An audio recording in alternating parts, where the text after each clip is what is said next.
During a gaggle with reporters on Wednesday aboard Air Force One, Press Secretary Karine Jean-Pierre was asked about President Biden's recent comments about the economy. In an interview with CNN's Jake Tapper that aired Tuesday, Biden said, quote, "I don't think there will be a recession. If it is, it will be a very slight recession." The U.S. economy shrank for a second quarter in a row this year, a final estimate from the Bureau of Economic Analysis confirmed at the end of September, which signaled the start of a technical recession. Jean-Pierre touted the Inflation Reduction Act as a solution to, quote, bring down everyday costs. Yes, everybody hold on very tight. So the CPR on Thursday is expecting to show that is expected to show that core inflation rose.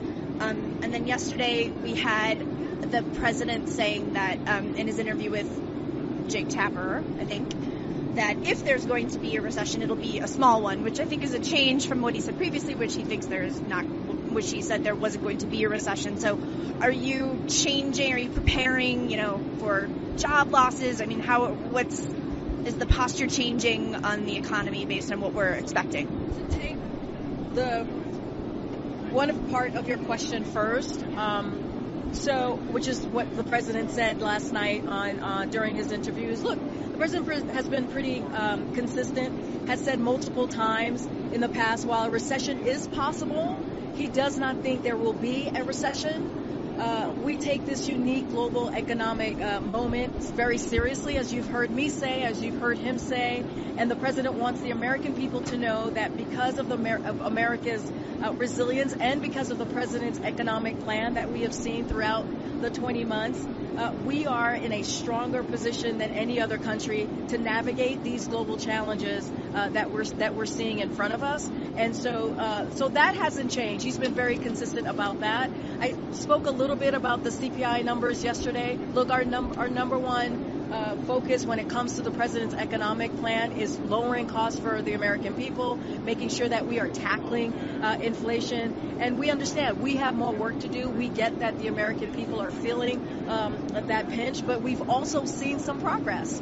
And it's important to note the progress that we have seen over the last several months. And so that's real disposable income and real consumer spending both increased, in part thanks to the strength of our job market.